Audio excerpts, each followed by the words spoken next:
Hello friends, welcome back to your channel दुनिया दी शहर। भाई, अभी शेयर कोई नहीं कर रहा, सब अपने अपने घर में बैठे हैं। कोई क्या कर रहा है, कोई क्या कर रहा है और कोई तो मक्खियाँ मार रहा है। पर हम कोशिश कर रहे हैं कि आपको कुछ इंटीमेट कर दें, कुछ आपको बता दें इस लॉकडाउन के बारे में। लॉकडाउन मलेशिया में तो भाई एक्सटेंड हो चुका है, पहले बंद हो गया था। पहले था 50 60 70 से, मतलब बिल्कुल नीचे पहुंच गया था, और उसके बाद अभी 6 7 8 हज़ार के ऊपर पहुंच गए। आज तारीख है 21। सोचने वाली बात है यार, इतना बढ़ गया है ये वाला वायरस। ये वायरस है या नहीं है, क्या मसला है क्या नहीं है, ये सरकार के ऊपर छोड़ देते हैं। हम इसके ऊपर कोई भी किंतु परंतु नहीं करते हैं। अगर हम इसके ऊपर कोई किंतु परंतु करेंगे तो भाई मतलब कि हम सरकार की बात मान नहीं रहे। तो हम सरकार की बात मानेंगे और माननी भी पड़ेगी, मजबूरी है। और अगर हम कहेंगे कि भाई हम नहीं मानते तो भी खतरा है, और मानेंगे तो भाई घर में तो बैठे हैं, कोई मसला है ही नहीं है उसका तो। अच्छा, अभी जो WHO ने जो नई चेतावनी दी है, क्योंकि अब पता है कि भाई 10वां महीना भी ख़त्म होने वाला है, 11वां महीना 12वां महीना, ये अब सर्दियाँ शुरू हो गई है। और सर्दियाँ सबसे ज़्यादा पड़ती है कनाडा अमेरिका को हम छोड़ देते हैं, उसकी बातें नहीं करते हैं। वहाँ पे चाहे जो भी हो रहा है, हमें उससे कोई लेना देना नहीं है। मैं बात करता हूँ इंडिया पाकिस्तान की। इंडिया पाकिस्तान में बात करते हैं तो साउथ इंडिया में या कराची की तरफ थोड़ा कम है, मीरी की तरफ पाकिस्तान में, और जम्मू कश्मीर की तरफ पंजाब हरियाणा हिमाचल, यहाँ पे सर्दियाँ ज़्यादा होती है, आप सब भाइयों को पता ही है। तो वहाँ पे जो ट्रांसमिशन है वायरस का, अभी तो बोल रहे हैं ना 1 मीटर 2 मीटर, आने वाले समय में जो ड्रॉपलेट है, मान लेते हम मास्क पहना हुआ है तो भाई बचत है।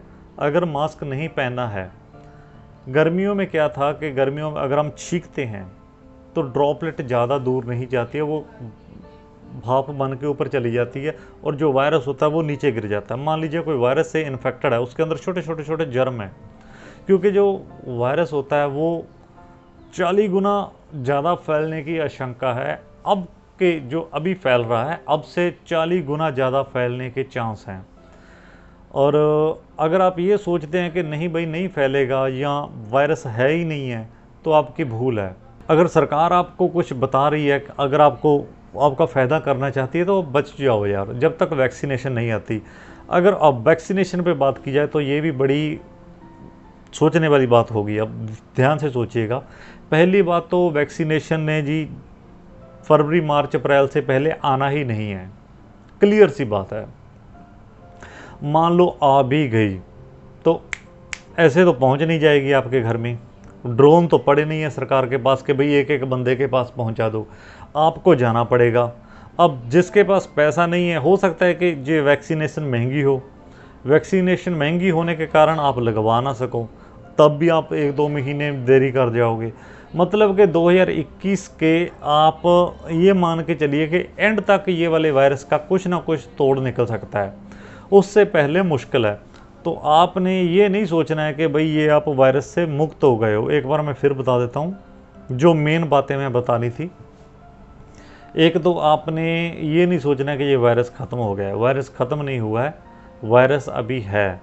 और एक बात जो ये थी कि आपको लगता है कि भाई आपका जो सर्दियों में, अब जो सीजनल फ्लू होते हैं, सीजनल फ्लू मतलब कि जो गर्मियों में तो बहुत कम फैलते हैं, सर्दियों में बहुत ज़्यादा फैलते हैं, उसकी तादाद ज़्यादा होती है। गर्मियों में कभी किसी को देखा जुकाम होते हुए, बहुत कम लोगों को होता होगा। सर्दियों में बहुत ज़्यादा होता है। अब सर्दियों में मान लीजिए जुकाम ज़्यादा है, नोज़ ज़्यादा बह रही है, उसने छींक मार दिया तो कम से कम 5 6 फुट तक वो जाएगा वायरस, और वो हवा में भी तैरता रहता है तब तक जब तक कि उसको कोई सरफेस मिल नहीं जाता, उस किसी के साथ टकरा नहीं जाता, या फिर वो कहीं नीचे नहीं बैठ जाता धीरे धीरे करके। ये बड़ी मुश्किल वाली बात है, WHO ने बताया था, उनके सीनियर ने। और गर्मियों में ये मसला होता था कि जो ड्रॉपलेट होती है थोड़ी थोड़ी छोटी छोटी, उसमें अगर वायरस है तो उसकी भाप बन जाती, पानी बन जाता था, वो उसको क्या बोलते हैं, एरोसोल। तो वो पानी ऊपर चला जाता था, वायरस नीचे गिर जाता था। नीचे किसी को क्या खतरा होता है, ज़्यादा से ज़्यादा जूती से चिपक जाएगा, है ना। और जूती भी भाई आपको बाहर बोला जाता है कि बाहर उतार के आओ तो थोड़ा सा खतरा कम होता है। बस इन चीज़ों का ध्यान रखिएगा, आपको बताना था, मैंने सोचा, मैंने रीड किया था सारा दिन, बस इसी चक्कर में होता हूँ कि कोई इमिग्रेशन की बात मिल जाए, कोई अच्छी न्यूज़ मिल जाए जहाँ आपको इस लॉकडाउन से छुटकारा मिल जाए, किसी ना किसी तरीके से आपको कोई ना कोई इन्फॉर्मेशन देता रहता हूँ। अभी तो इतनी बात ही बतानी थी। ठीक है जी, मिलते हैं एक नए टॉपिक में। Thank you.